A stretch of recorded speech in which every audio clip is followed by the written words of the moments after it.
Brent Dara has been running since the age of 12. In some ways, maybe it's been his way to escape. Running was his free ticket to college. Recruited out of Anthony Wayne High School, Brent was very successful from the time he stepped on campus at BGSU, but he's had to fight inner demons most of his life. How much happier are you now? How much different is your life today as opposed to a couple years ago, you think?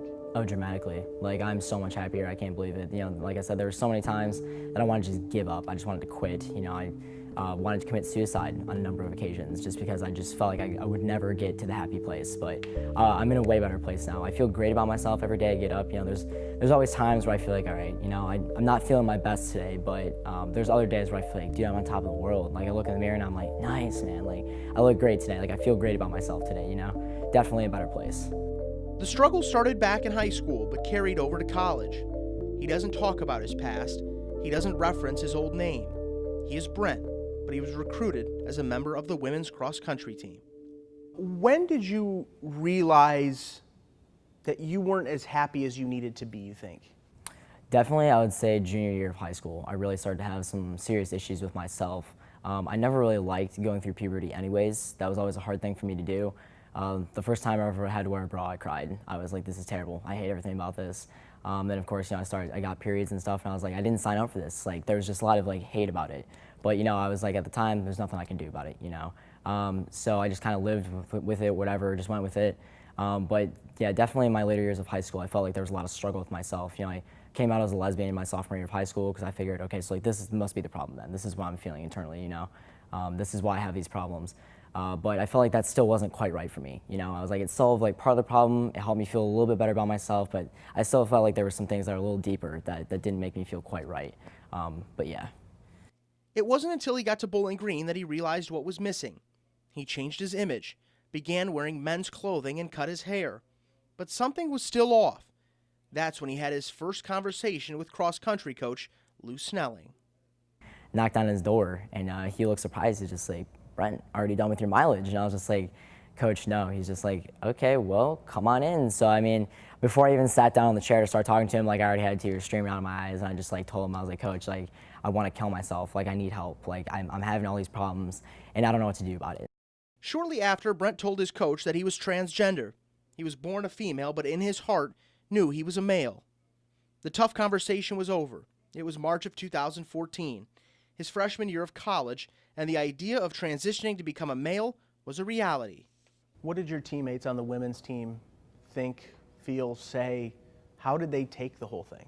Oh, they were incredibly supportive. I would say they're all like sisters to me, definitely. I mean, there was not a single, I guess, shred of negativity. They all received it incredibly well.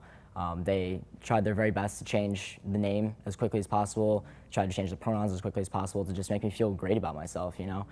Yeah, they took it great. As a freshman on the women's team, Brent had a ton of success. He quickly became one of the top runners in the program. But when he made the decision to transition, he began taking testosterone, and he knew he could no longer remain on the women's team. Brent Dara came out as the first transgender athlete in BGSU history, and the first in MAC history as well. He was recruited to run on the women's team, but after making the transition to become a male, he had the tough decision to quit running or join the men's cross-country team.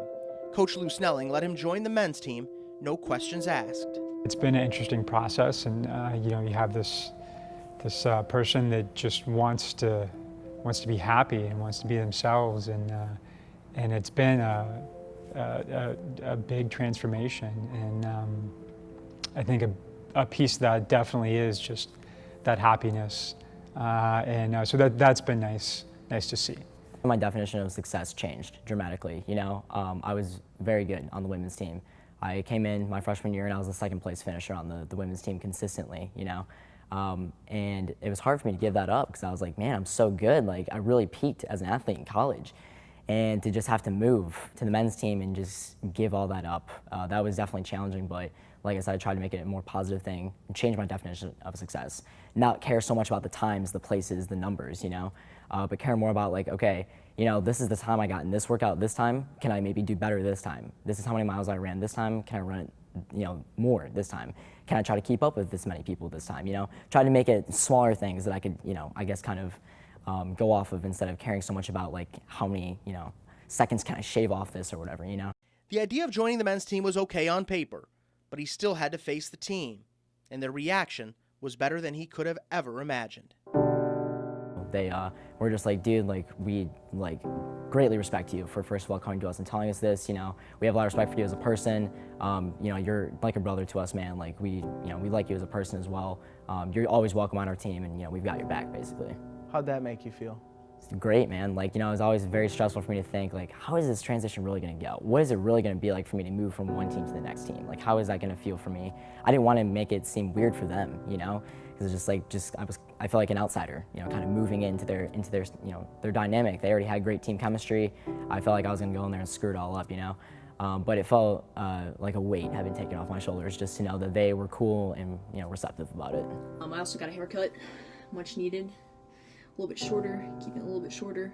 His changes were all documented on YouTube from the start of his transition to today with a series of videos. Focus my attention more on my body and building my body and essentially transitioning, The videos were a way for Brent to not only document his changes, but help others who may be going through similar struggles. I care mostly about, can I help other people? Because there were a lot of times in my transition, I needed help. There was no one else that I could go to. If you're the first to do something, who can you go for to help? For help, you can't. There's nobody. You have yourself, and that's why I feel like if there's someone else that's going to be in the same position, I want to be able to help them because I don't want anybody to have to suffer the same way that I did when I was trying to figure out my life and my transition.